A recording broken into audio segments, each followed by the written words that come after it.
kemarin baru ada statement dari pihak pengacara Helena Lim bahwa mereka pun bingung atas keterlibatan Helena Lim di sini. Nah, menurut abang, Helena Lim ini terkait dari yang kemarin abang bilang itu kan masuknya TPPU nih bang. Nah, bisa jelaskan sedikit bang? Iya, oke. Jadi gini ya, ini saya akan bicara secara ringkas. Kalau dalam kronologisnya, ya, ini Arvemus, ya, dia kan di sini sebagai Presiden Komisaris Harapan Multiguna ya, utama.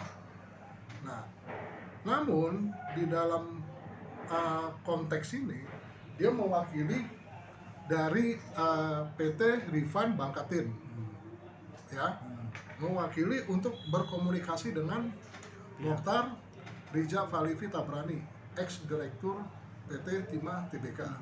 Nah, ketika itu terjadi atau terjalinnya komunikasi, ya, nah si Arvemus ini meminta kepada 5 perusahaan, ya, hasil benefit, ya, untuk diberikan kepada Arvemus, ya kan? Arvemus itu mengelola dari nilai keuntungan dari 5 perusahaan tersebut, dijadikanlah itu atau disamarkan seolah-olah itu untuk dana CSR. Ketika itu dana CSR itu difasilitasi oleh Helena Lim. Nah, Helena Lim itu mewakili dari PT KSE. Nah, PT KSE itu kebetulan posisinya Helena Lim itu sebagai manajer, gitu loh.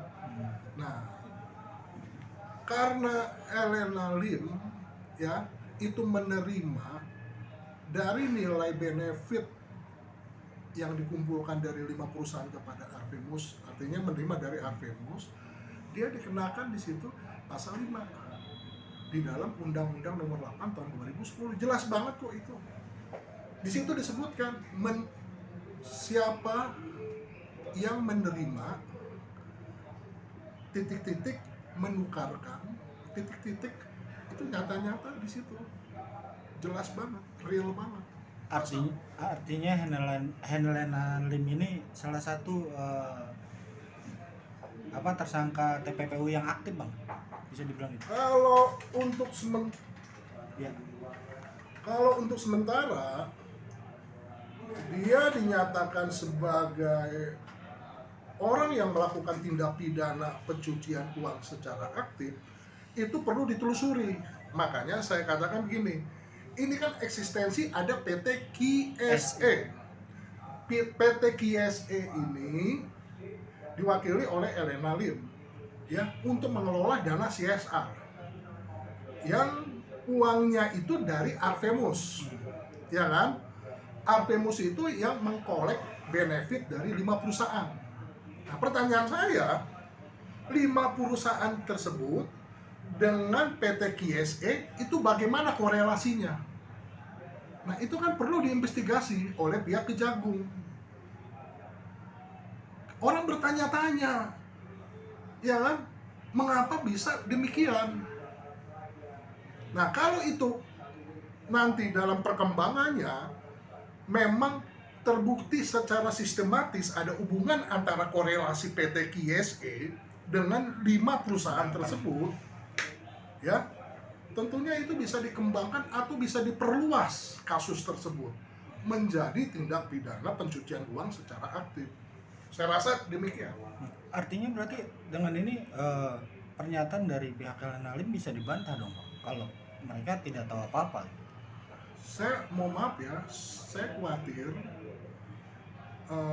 orang boleh-boleh aja melakukan suatu pembelaan terhadap siapapun, tapi tentu pembelaan tersebut dengan ada dasar referensi secara ilmiah hukum, gitu.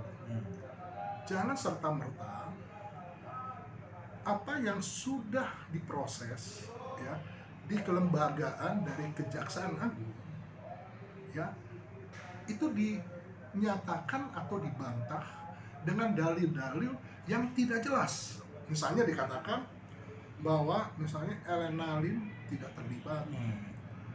Tentunya kan Kejaksaan Agung untuk menyatakan orang sebagai tersangka, Kejaksaan Agung untuk melakukan penahanan terhadap seseorang tentunya ada SOP yang sudah dilewati sedemikian rupa gitu loh.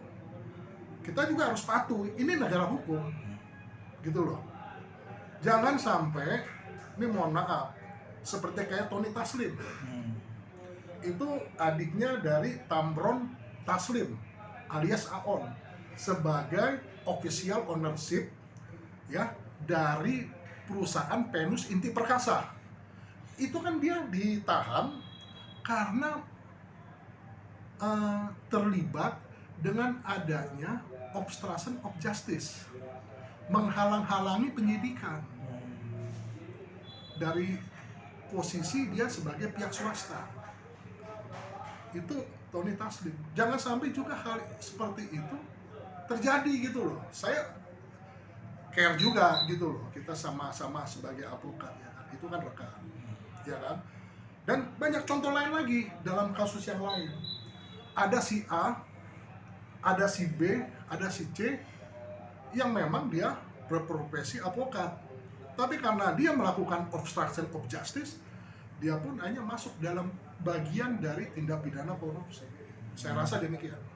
Berarti hemat abang bagaimana bang sebagai seorang pelaku ibarat kata ya pakar hukum juga, advokat juga gitu. Untuk membela seseorang itu memang harus menghalalkan segala cara atau gimana? Tidak bisa dong. Kita membela seseorang harus ada dasar hukum yang fundamental. Kita untuk memproteksi klien kita. Nah, kalau ada dasar hukum yang fundamental, ya kita siapapun ya kuasa hukum, dia pun akan welcome untuk terjadi dialektika hukum sama siapapun berdebat. Gitu.